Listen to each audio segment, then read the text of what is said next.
Captain Jake Morrison stood on the bridge of the New Horizons and watched the stars pass by through the large window. His ship carried almost 4,000 people to a new world.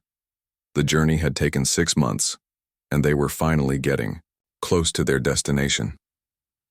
Jake felt both excited and worried as he thought about what waited for them. The Galactic Council had chosen humans for this mission. They said it was a great honor. Kepler 442c was a planet rich with rare metals and minerals that the galaxy needed. The Council told them it would be challenging, but nothing humans could not handle. Jake believed them. After all, humans had just joined the galactic community 2 years ago, and everyone wanted to prove they belonged. Dr. Lisa Campbell walked onto the bridge carrying a datapad. She was the head scientist for the mission and one of the smartest people Jake had ever met. Lisa looked troubled, which made Jake worry. She had been acting strange for weeks now. "Captain, we need to talk," Lisa said quietly. She glanced around at the other crew members working nearby. "Privately." Jake nodded and led her to his ready room. The small office was cramped but private. Lisa sat down across from his desk and placed her datapad between them. Her face was pale and her hands shook slightly. "What's wrong, Lisa?" Jake asked. "Something is not right about this mission," she said. "I've been going through all the data about Kepler 442c, and there are holes everywhere. Big holes." Jake frowned. "What kind of holes?" Lisa activated her datapad and showed him charts and numbers. "Look at this atmospheric reading. Then look at this one from 3 months ago. They're completely different. And here, the gravity measurements keep changing. Either our equipment is broken or someone is giving us false information." "That's a serious accusation," Jake said carefully. "The Council wouldn't lie to us." "Would they?" Lisa asked. She pulled up more data. "Jake, I found 17 different reports about this planet. None of them match. The temperature readings are all over the place. Some say the atmosphere is breathable with basic filters. Others suggest we'll need full environmental suits. At all times." Jake studied the information Lisa showed him. She was right. Nothing matched up. But why would the Council give them wrong information? It did not make sense. "Maybe it's just old data mixed with new data," Jake suggested. "Planets change. Weather patterns shift." Lisa shook her head. "Not like this. These readings suggest the planet might be actively hostile to life. I'm talking about atmospheric toxins, extreme weather, dangerous wildlife. This isn't the challenging but manageable world they described to us." Before Jake could respond, his communicator buzzed. "Captain Morrison to the bridge," came the voice of his first officer. Jake and Lisa hurried back to the main bridge. Through the forward windows, they could see their destination. Kepler 442c hung in space like a dark green and brown marble. Massive storm systems covered half the planet, and even from orbit, they could see lightning flashing in the clouds. "My God," Lisa whispered. "Look at those storms." Sergeant Danny Rodriguez joined them on the bridge. He was in charge of security for the mission and had been training the colonists for months. Danny was a tough man who had served in many dangerous places, but even he looked concerned as he stared at the planet. "That doesn't look like the pictures they showed us back on Earth," Danny said. Jake activated the ship's sensors and began scanning the planet. The results made his stomach sink. The atmosphere was thick with chemicals that would burn human skin. The gravity was almost twice what Earth had. The surface temperature swung between freezing cold and boiling hot, depending on the time of day. "This can't be right," Jake muttered. He ran the scans again. The results were the same. Lisa grabbed his arm. "Jake, we need to contact Earth right now. We need to tell them what we're seeing." Jake was about to agree when another voice spoke from behind them. "That won't be necessary, Captain." They turned to see Counselor Vex, the alien representative who had accompanied them on the mission. Vex looked like a tall, thin human, but with blue skin and large black eyes. He had been quiet during most of the journey, staying in his quarters and rarely speaking to the crew. "Counselor," Jake said, "we're seeing some unusual readings from the planet. The conditions seem much more dangerous than we were told." Vex moved closer to look at the sensor data. His expression did not change. The planet is exactly as we expected it to be. But the briefings said, Lisa began. The briefings contained the information you needed to accept the mission, Vex interrupted. Nothing more. The bridge fell silent. Jake felt a cold anger building in his chest. Are you saying you lied to us? I am saying we gave you an opportunity, Vex replied calmly. Humans claim to be adaptable and determined. This mission will test that claim. Danny stepped forward and Jake could see the soldier was angry. You sent 4,000 people to a death trap. We sent 4,000 volunteers to prove their species has value, Vex said. If humans can survive and build a colony on Kepler 442c, then you will earn respect throughout the galaxy. If you cannot, then perhaps humans are not ready for galactic citizenship. Jake wanted to turn the ship around and go home, but he knew it was too late. They had used most of their fuel getting here. The New Horizons could not make the return journey without refueling, and the only fuel depot was on the planet's surface. You knew we couldn't turn back, Jake said. We knew you would not want to, Vex replied. Humans are proud. They do not give up easily. We are counting on that pride now. Lisa was staring at her datapad with wide eyes. Jake, I'm reading massive life forms on the surface. Some of them are huge, and they're moving in coordinated patterns. Define huge, Danny said. Some are over 50 meters long, and there are thousands of them. Jake made his decision. He could not save his people by running away, so he would do everything he could to help them survive. All hands, prepare for landing. Security teams to stations. Science teams, I want full environmental. Suits for everyone. We're going down, but we're going down ready. The next few hours were chaos as the crew prepared for what everyone now knew would be a fight for survival. Jake watched his people work and felt proud of them. They were scared, but they did not panic. They checked their equipment, helped their neighbors, and prepared to face whatever waited for them on the surface. As the New Horizons entered the planet's atmosphere, the ship shook violently. The storms were worse than they had looked from orbit. Lightning struck the hull several times and the wind tried to tear the ship apart. Jake gripped his chair and watched his pilot fight to keep them in the air. Landing site ahead, the pilot called out. It's not pretty, but it's the best we're going to get. Through the window, Jake could see the ground rushing up to meet them. The landing site was a flat area surrounded by what looked like jungle. But as they got closer, Jake realized the trees were moving. Not swaying in the wind, but actually moving like living creatures. The ship hit the ground hard and bounced twice before sliding to a stop.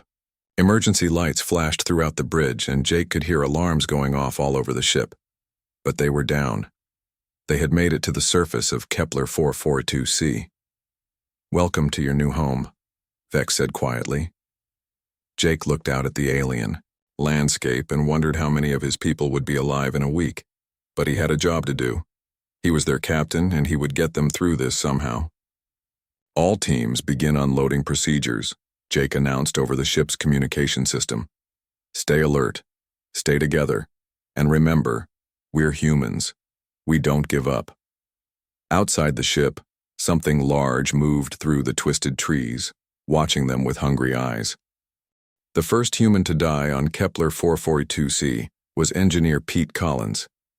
He stepped outside the ship without his helmet sealed properly, and within 3 minutes, the planet's atmosphere had burned through his skin like acid.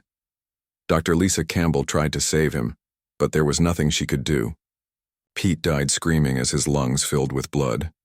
Captain Jake Morrison watched Pete's body being carried back into the ship and felt sick. They had been on the planet for less than 6 hours, and they already had their first casualty. Through the ship's windows, he could see the alien landscape that surrounded them. Everything looked wrong. The trees moved like they were alive, bending and twisting without any wind. The ground itself seemed to pulse like a heartbeat. Captain, we have a problem, Sergeant Danny Rodriguez said as he walked up to Jake. Danny's face was grim behind his environmental suit's helmet. The air outside is eating through our equipment. The metal on the cargo door is already starting to corrode. Jake looked at the readings on his tablet. The atmosphere was full of chemicals that were designed to destroy anything that did not belong on this planet. Their protective suits would only last a few days at most before they broke down completely. "How long do we have?" Jake asked. "With the suits we brought? Maybe a week if we're lucky," Danny replied. "The prefabricated shelters won't last much longer. This atmosphere is like liquid fire." Dr. Lisa Campbell joined them, carrying her medical scanner and looking exhausted. She had been working nonstop since they landed, trying to understand the dangers they faced. Her suit was already showing signs of damage from the toxic air. "I've been analyzing the atmospheric composition," Lisa said. "It's worse than we thought. There are 17 different toxic compounds in the air, and some of them are specifically designed to break down organic materials. It's like the planet is trying to digest us." "Designed?" Jake asked. "You mean this is natural?" "I don't think so," Lisa replied. "The chemical combinations are too perfect, too targeted. It's like the atmosphere evolved specifically to kill anything that doesn't belong here." A loud crash from outside made them all jump. Through the window they could see something moving in the twisted forest. It was huge, at least 30 meters long, with 6 legs and armor that looked like black metal. The creature was pushing down trees as it moved toward their ship. "What the hell is that?" Danny whispered. Before anyone could answer, more shapes appeared in the forest. Dozens of creatures, all different sizes and shapes, but all moving toward the human settlement. Some flew through the toxic air on wings that looked like sharp knives. Others crawled along the ground on too many legs. All of them had the same black metallic armor. "They're coordinating," Lisa said with horror in her voice. "Look at how they move. They're not just animals. They're organized." Jake activated the ship's communication system. "All personnel, we have incoming hostiles. Security teams to defensive positions. Everyone else, stay inside and seal all doors." The first wave of creatures hit the ship like a tsunami. The metallic beasts threw themselves against the hull, their claws scraping against the metal and leaving deep scratches. The ship shook under the impact, and Jake could hear the groaning of metal being tested beyond its limits. Danny and his security team rushed to the airlocks with their weapons ready. But when they opened fire, their bullets bounced off the creatures, armor like they were shooting at solid rock. The energy weapons worked better, but they drained power fast, and they only had so many power cells. "The armor is some kind of natural metal alloy," Lisa shouted over the noise of the attack. "Our standard weapons are almost useless." One of the creatures broke through a cargo door on the lower level. Jake watched in horror as it moved through the ship's corridors, its 6 legs carrying it faster than any human could run. The beast was as big as a car and covered in spikes that dripped with some kind of poison. 3 security guards tried to stop it, but the creature moved too fast. Its claws cut through their environmental suits like paper, and the toxic atmosphere rushed in. The men died within seconds, their bodies convulsing as the poisonous air filled their lungs. "We can't fight them in here," Danny said. "We need to get everyone to the upper levels and seal the ship." Jake made the hardest decision of his life. Abandon the lower 3 levels. Everyone to the bridge section. Seal all the blast doors. The evacuation was chaos. 4,000 people tried to move through narrow corridors while alien monsters hunted them. Jake saw colonists falling behind, their environmental suits failing, their air running out. He wanted to help them all, but he knew that if he stopped to save everyone, they would all die. Dr. Campbell grabbed his arm as they reached the bridge level. "Jake, I've been monitoring the planet's ecosystem. This attack isn't random. The creatures are testing us. They want to know how we fight, how we think." "You're saying they're intelligent?" "More than intelligent," Lisa replied. "They're studying us, and I think they're learning." The attack lasted for 6 hours. When it finally stopped, Jake counted their losses. Over 300 people were dead or missing. Most of their equipment was destroyed or contaminated. The lower levels of the ship were filled with toxic atmosphere, and creatures still moved through the corridors like they owned the place. But the worst news came from the engineering team. Chief Engineer Maria Santos found Jake in what was left of their command center. Her environmental suit was cracked in several places, and she looked like she had aged 10 years in one day. "Captain, the ship's power systems are failing," Maria said. "Those creatures didn't just attack randomly. They targeted our power cables, our life support systems, our communication array. They knew exactly what to hit." Jake felt his heart sink. How long do we have? Maybe 2 days before life support fails completely, and the communication system is completely destroyed. We can't call for help. That night, Jake stood watch while his people tried to sleep in the cramped upper levels of the ship. Through the windows he could see lights moving in the dark forest. The creatures were still out there, waiting and watching. He wondered if they were planning their next attack or just enjoying the show. Counselor Vex appeared beside him like a ghost. The alien had been silent since the attack, staying in his quarters and offering no help or advice. "Your people fought well," Vex said quietly. "They're dying," Jake replied without looking at him. "Yes, they are, but they are also adapting. I watched your security teams change their tactics during the battle. I saw your colonists work together to save each other. Humans learn quickly when their lives depend on it." Jake turned to face the alien. "Is this what you wanted? To watch us die?" "I wanted to see what humans do when everything is against them," Vex replied. "Other species give up. They accept death when the odds are impossible. But humans keep fighting even when they know they cannot win." "And what have you learned?" Vex was quiet for a long moment. "That perhaps we underestimated what it means to be human." The next morning brought new horrors. The planet's sun rose like a blooded eye, and with the light came heat that made their damaged ship into an oven. Several colonists died from heat stroke before they could rig cooling systems. Others died when their environmental suits finally gave up and let the toxic air inside. Dr. Campbell made a discovery that changed everything. She found Jake in the makeshift medical bay where she was treating the injured. "I've been studying the dead creatures from yesterday's attack," she said. "Their biology is incredible. They don't just resist the toxic atmosphere, they use it. Their bodies process the poison and turn it into energy." "Can we do the same?" Jake asked. Lisa hesitated. "Maybe, but it would require changing human biology. In ways that might not be reversible. We would have to become something different." Before Jake could respond, Danny burst into the medical bay.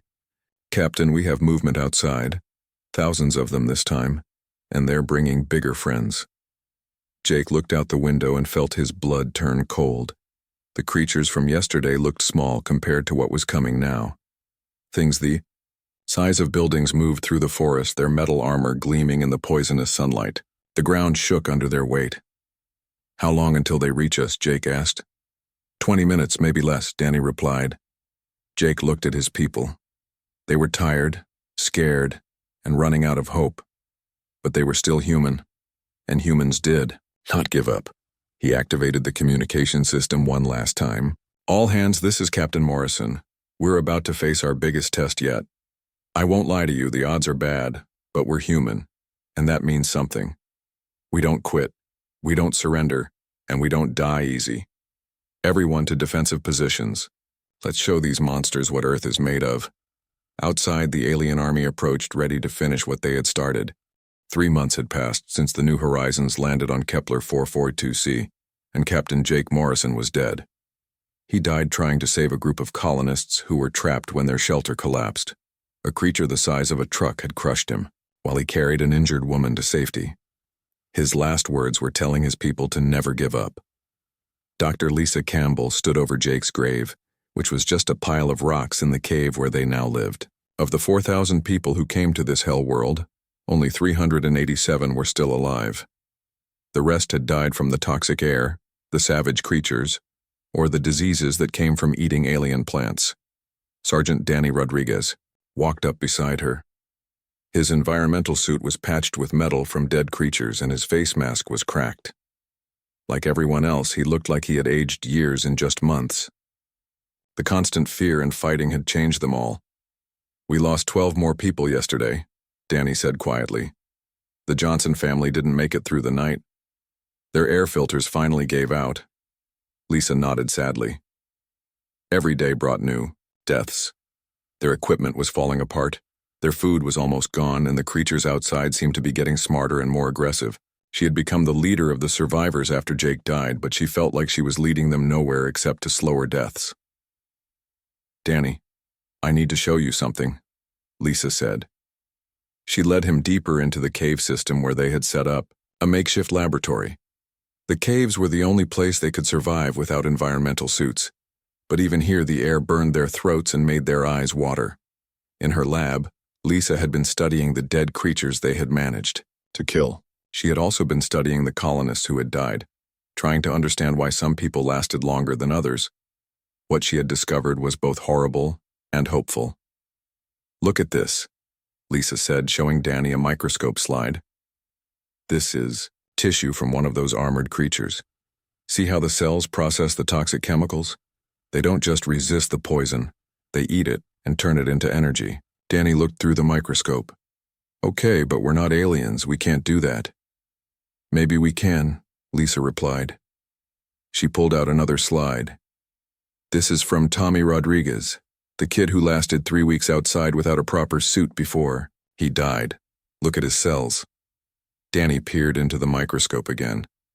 Tommy had been his nephew, one of the colonists who seemed to handle the planet better than others. When Tommy finally died, it was from an infected wound, not from the toxic air. "His cells look different," Danny said. "They are different. Tommy's body was trying to adapt to this world. His cells were changing, learning to process some of the toxins. He was becoming something between human and whatever lives on this planet." Danny stepped back from the microscope. "You're talking about mutation." "I'm talking about evolution and fast forward," Lisa corrected. "Some humans are naturally better at adapting than others, but I think we can help the process along." Lisa led Danny to another part of her lab where she had been growing cultures of the planet's bacteria and studying the blood of survivors. She had discovered that controlled exposure to certain alien organisms could trigger changes in human biology. "I've been testing this on tissue samples," Lisa explained. "Small doses of specific toxins, combined with compounds from the creature's blood, can cause human cells to develop new abilities. Stronger immune systems, better processing of toxic compounds, enhanced healing." "And what's the catch?" Danny asked. He knew there had to be one. "The people who undergo this process stop being fully human," Lisa said quietly. "Their DNA changes, their appearance changes, and we don't know if the changes can be reversed." Danny was quiet for a long time. Outside the cave, they could hear the sounds of the alien creatures moving through the toxic jungle. Every night brought new attacks and every day brought new deaths. They were slowly losing the war against this world. "How many people would survive the process?" Danny asked finally. "I don't know. Based on my tests, maybe half, maybe less. And the ones who do survive, they might be able to live on this planet without suits. They might be able to fight the creatures on equal terms. They might be able to build something here instead of just dying slowly." Danny looked around the cave at their pitiful colony. People sat in small groups, sharing their meager food and trying to keep their failing equipment working. Children cried because they were hungry and scared. Adults stared at nothing because they had given up hope. "I'll volunteer," Danny said. Lisa shook her head. "Danny, you don't understand. The process is agonizing. The test subjects I used died screaming. And even if you survive, you might not be human anymore." "Look around, Lisa. We're already dying. At least this way some of us might live." Word spread quickly through the survivor community about Lisa's discovery. The reaction was mixed and angry. Some people called it an abomination, saying they would rather die human than live as monsters. Others saw it as their only hope for survival. The community split into two groups. The purists, led by a former preacher named Robert King, believed that humans should remain human no matter what. They said God would provide a way to survive without changing who they were. The adapters, led by Danny, believed that survival was more important than keeping their original form. Lisa found herself caught in the middle. She had created a possible solution, but she was not sure if it was the right one. The moral weight of changing human biology forever pressed down on her like the planet's heavy gravity. The first volunteer was a woman named Carol Hayes. Her daughter had died from toxic exposure, and she had nothing left to lose. Lisa prepared the treatment carefully, using samples from the most compatible alien organisms she could find. The process took 3 days. Carol screamed for most of it as her body fought against the changes.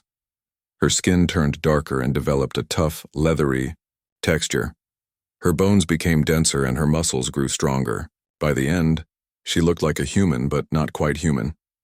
When Carol finally recovered, she walked outside the cave without any protection. The toxic air that would kill a normal human in minutes had no effect on her.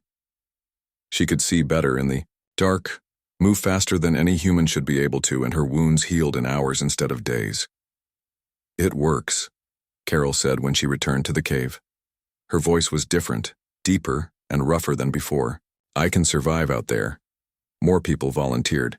Danny was the second, followed by 20 others. Some died during the process, their bodies unable to handle the changes. But those who survived became something new. They were stronger, faster, and tougher than normal humans. They could breathe the toxic air and eat the alien plants. The adapted humans began venturing further from the caves. They hunted the smaller creatures and brought back food and materials. They could work outside for hours without protection, building defenses and exploring the surrounding area. But the cost was clear. The adapted humans looked different, acted different, and thought different. They still remembered being human, but they were becoming something else. Some of the unchanged colonists looked at them with fear and disgust. Dr. Campbell watched her people split into two species and wondered what she had done. The adapted humans were surviving, but they were losing their humanity bit by bit. The unchanged humans were staying true to themselves, but they were dying one by one. Robert King confronted Lisa one evening as she worked in her lab.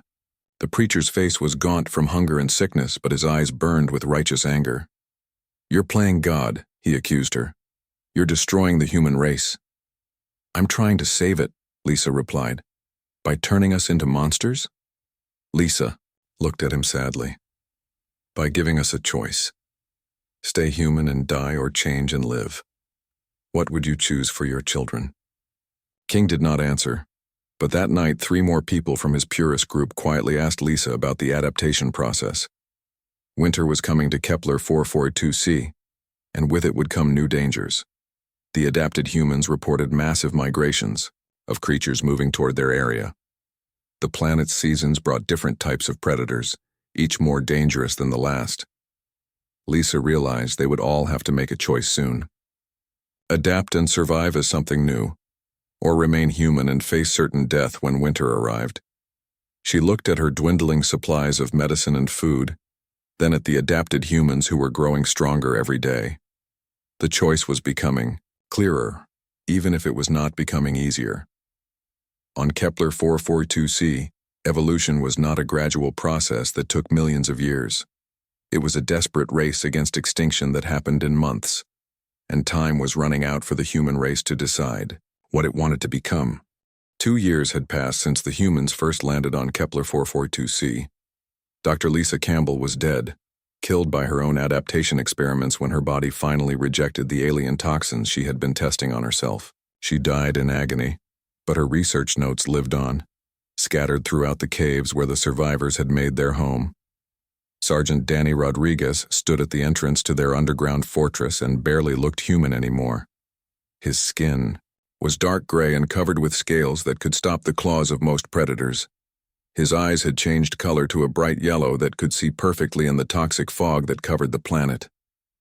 His muscles were twice the size they had been when he was fully human, and his bones were dense as metal.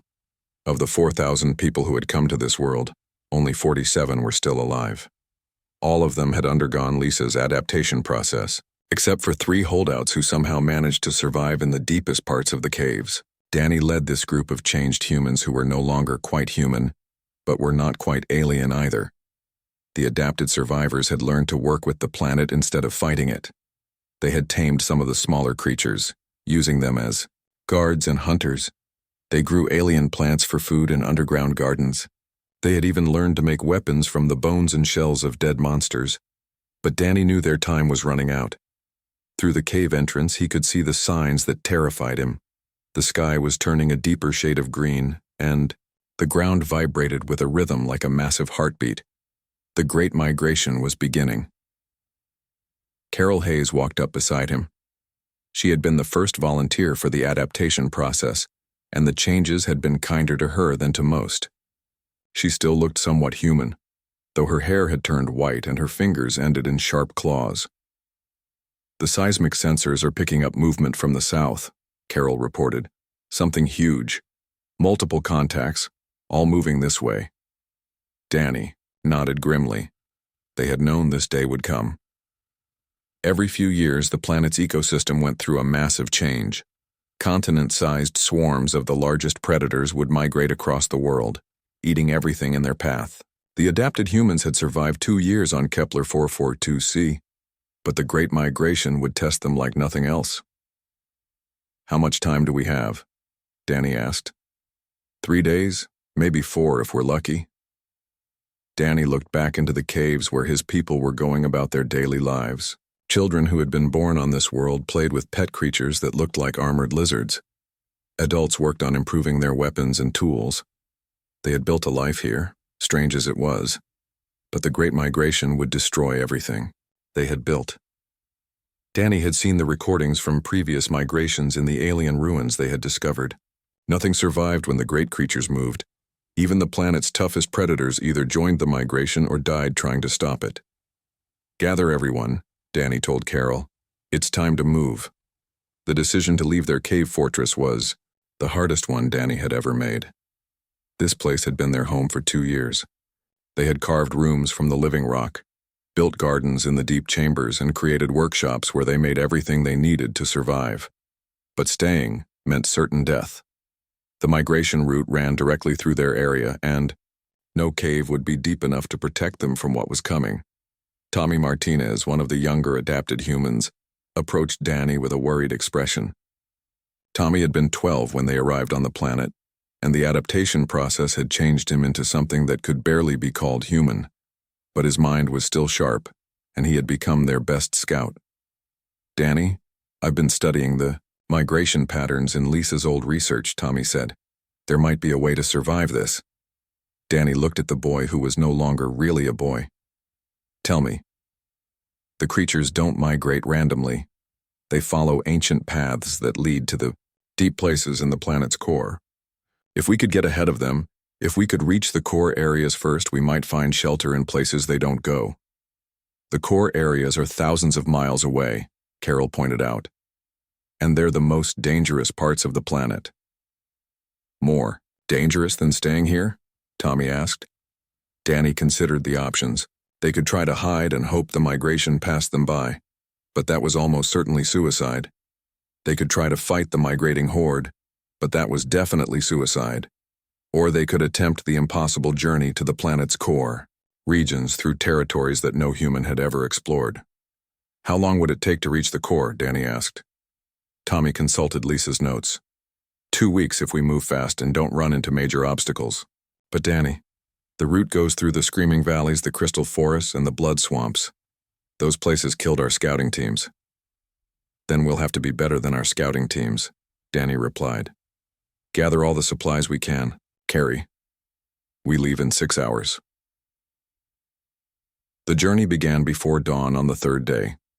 Danny led his 47 people out of the caves that had been their home and into the alien wilderness. Each person carried a pack made from creature hide, filled with food, water, and weapons. The children rode on the backs of the tamed creatures they had trained as pack animals. The first part of the journey took them through territory they knew. The adapted humans moved like ghosts through the toxic jungle, avoiding the larger predators and hunting the smaller ones for food. Their enhanced senses allowed them to detect danger long before it could reach them. But as they traveled deeper into unexplored regions, the planet became stranger and more hostile. The Screaming Valleys earned their name from the constant sound of wind howling through crystal formations that cut the air like knives. The sound drove some of the weaker survivors to madness, and Danny had to leave 2 people behind when they refused to continue. In the crystal forests, the trees were made of living glass that grew and moved like normal plants. The crystal trees created a maze that changed constantly, and more than once the group found themselves trapped in dead ends that had not existed hours before. They lost 3 people to the cutting edges of the crystal branches, including one of the children. The blood swamps were the worst. The red water was filled with creatures that could dissolve human flesh in seconds, even the tough skin of the adapted humans. They had to build rafts from crystal wood and navigate carefully through channels that shifted without warning. When young Sarah Kim fell into the water, there was nothing left of her but bones within minutes. As they traveled, Danny watched his people change even more. The constant stress and exposure to new alien environments triggered additional adaptations. Some grew extra arms or legs. Others developed new senses that could detect things no human should be able to sense. They were becoming less human with every mile they traveled. But they were also becoming something that could survive on this world.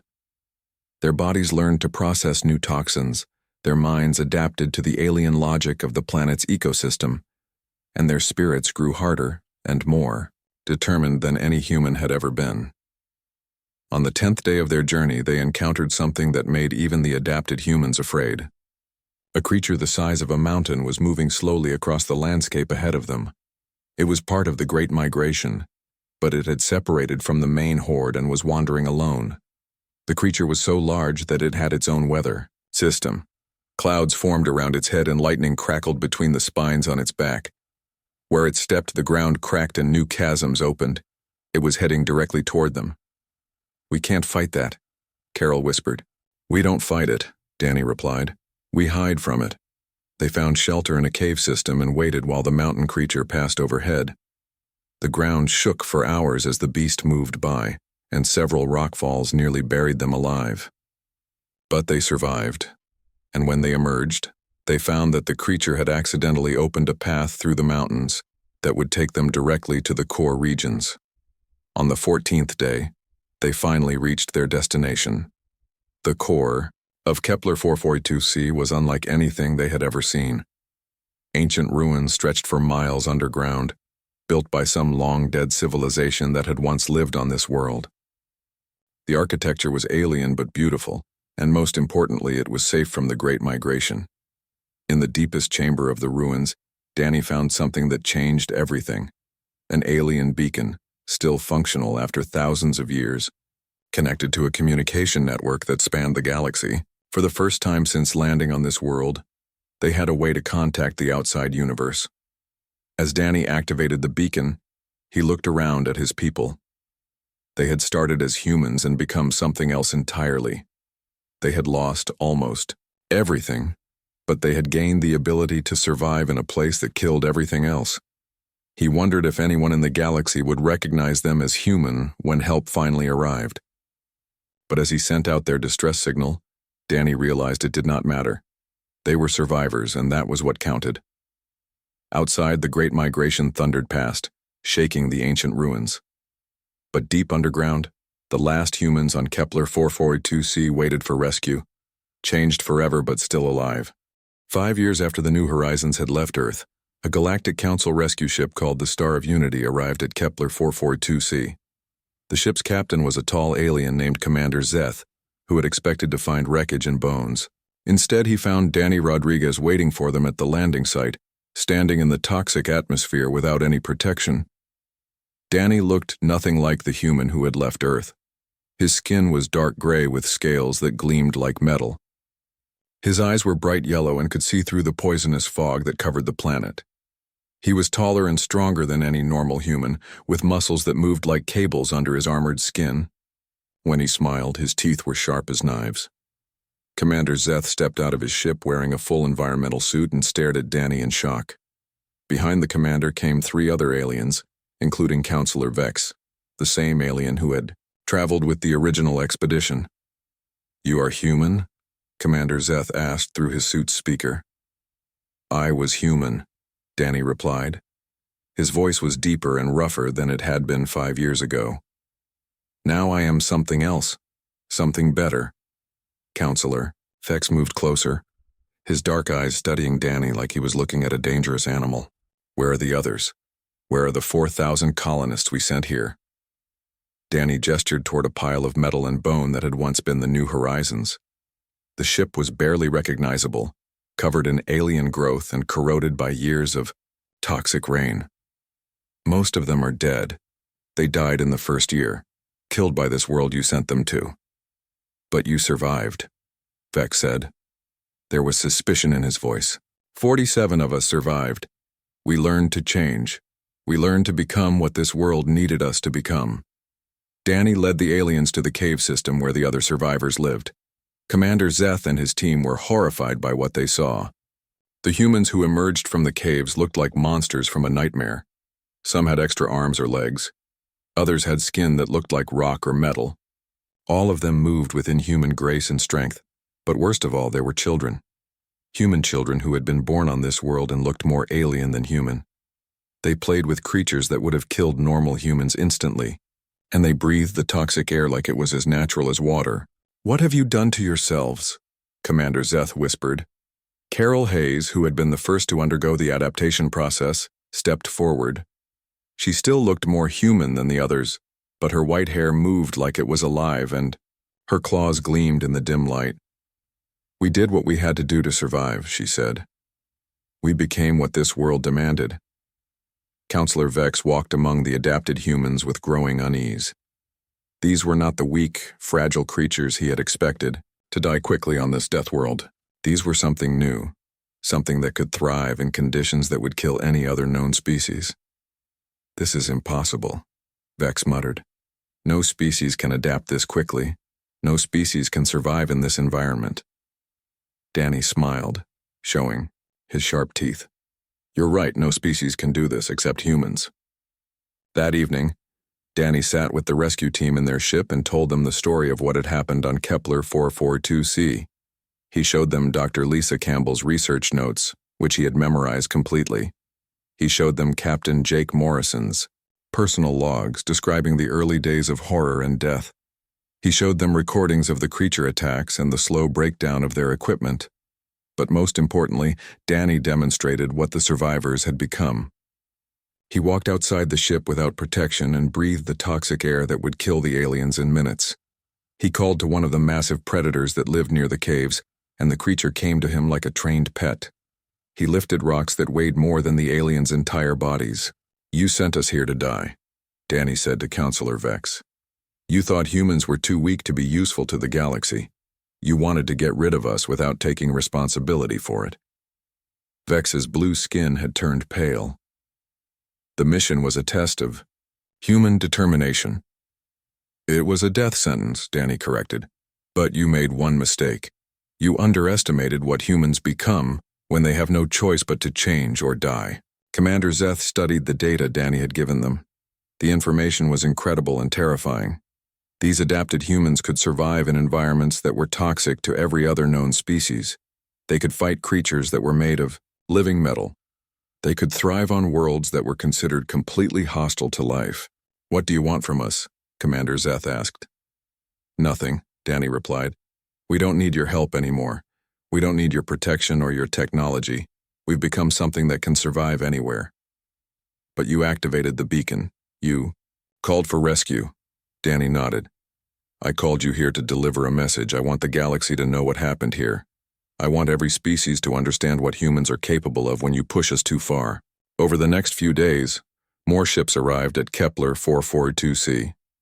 News of the adapted humans had spread through the galactic communication networks, and representatives from dozens of species came to see for themselves.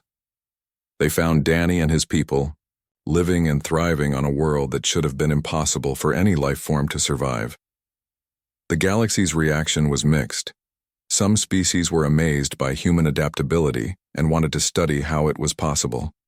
Others were terrified of what humans might become if they continued to change and evolve. A few suggested that the adapted humans were no longer human at all and should be classified as a new species entirely. But Danny had one more surprise for his visitors. In the deepest chambers of the ancient ruins, he showed them something that changed everything. The aliens who had built the ruins thousands of years ago had left behind records of their own history. They had been the previous attempt by the Galactic Council to colonize Kepler 442c. The records showed that the Council had been sending species to Deathworlds for centuries, using them as tests to determine which civilizations were worthy of galactic citizenship. Most species failed the tests and went extinct. The few that survived usually became so changed that they were no longer recognizable as their original form. This is what you do, Danny said to the assembled aliens. You find species that might threaten your control of the galaxy, and you send them to worlds like this. You tell yourselves it's a test, but really it's just murder with extra steps. Counselor Vex tried to deny the accusations, but the evidence was overwhelming. The ancient records showed dozens of extinct civilizations that had been sent to hostile worlds and left to die. The Council's true purpose was not to help younger species join the galactic community, but to eliminate any that might eventually challenge the established order. The revelation caused chaos throughout the galaxy. Several council members were arrested or resigned in disgrace.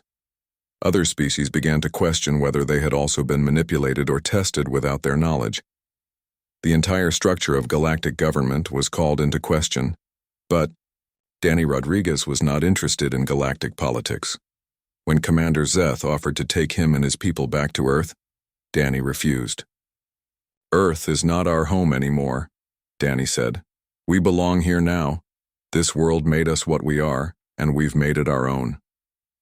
"But you're still human," Commander Zeth insisted.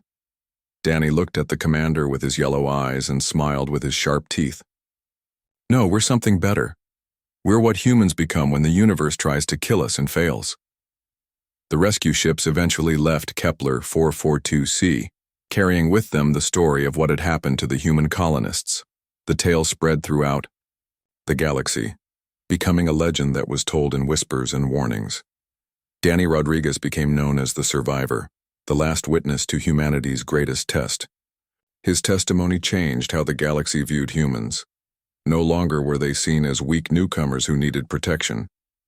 Now they were seen as the species you called when survival seemed impossible. And on Kepler 442c, Danny and his people continued to build their new civilization. They had children who were born adapted to the hostile world. They tamed more of the native creatures and learned to use the planet's resources. They built cities in the underground ruins and sent out scouts to explore other Deathworlds. When other species asked Danny what humans were truly capable of, he would take them outside and show them his people thriving in conditions that would kill anything else in the galaxy. "Humans don't have limits," Danny would say. "We just have new challenges to overcome." The galaxy had wanted to test humanity's determination. Instead, they had created something that would change the balance of power among the stars forever. And it all started with one man who refused to give up, even when giving up seemed like the only sane choice left.